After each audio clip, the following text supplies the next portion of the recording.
Instruktor Apnoe Academy a současně trenér v úvozovkách svého potápěčského nádechového klubu apnoeablue.cz.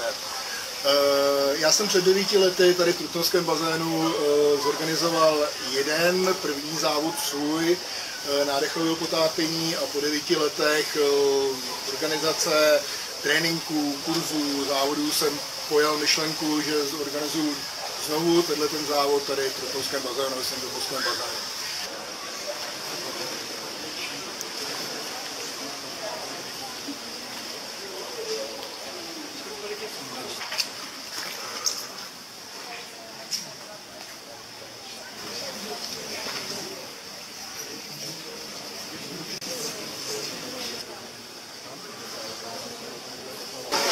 Takže my jako rozhodčí rozhodujeme podle platných pravidel Mezinárodní asociace AIDA a vlastně kontrolujeme ten čas, který u statické apnoe, ten čas, který závodníci dokážou.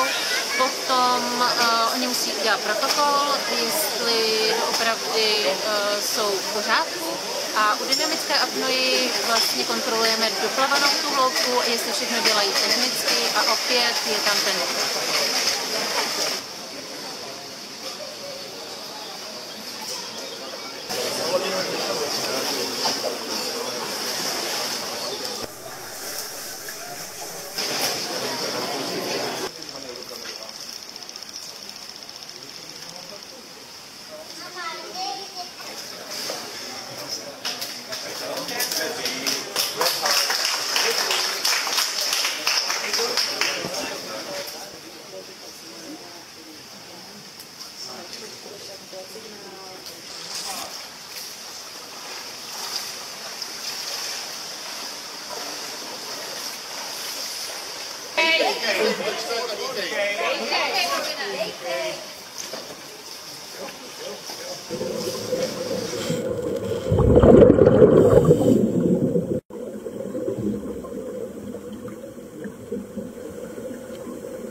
A to je už 5 rokov, čo robím súťaže pre AIDA v apnoe.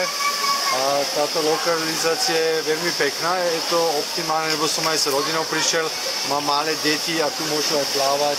Je to tu super. Môžem len odporúčať.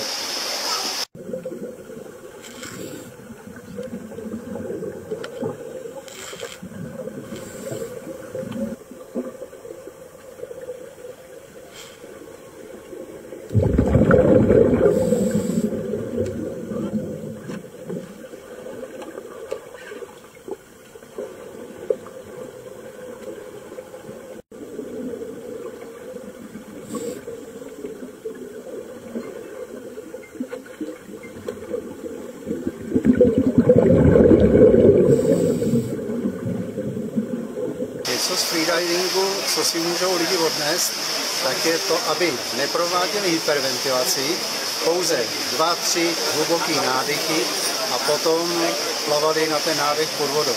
A druhá věc je, když budou dosahovat určitý hloubky, tak ji musí dosahovat tak, aby neměli tlak v uších.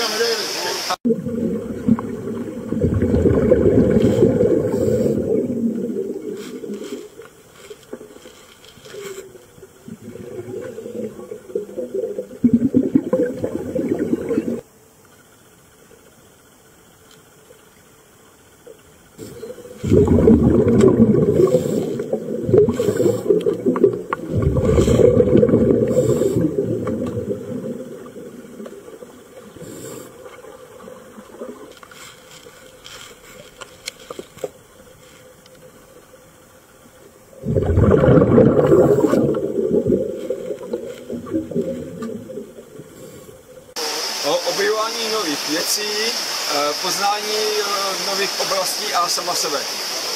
Pro mě taky freediving znamená všechno tohle a plus je kolem freedivingu spoustu skvělých lidí, kamarádů, takže tak. Ano, souhlasím.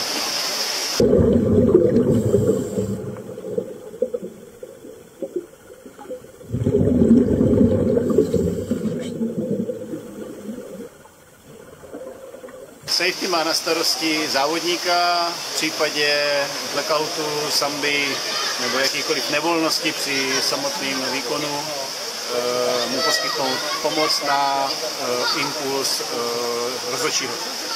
Takže otázka zněla, co je to samba blackout. Úplně v krátkosti samba blackout, jak bychom to řekli přesně, jsou ne první, ale první a poslední fyziologická reakce organismu, kdy organismus reaguje na zadržení dechu a na zvýšenou hladinu kysličníku uhličitého v krvi. Nicméně není třeba se bát, protože jsme savci, delfíni, jsme vedliby a oni to umějí a my už jsme to trochu zapomenuli, ale to tělo to umí.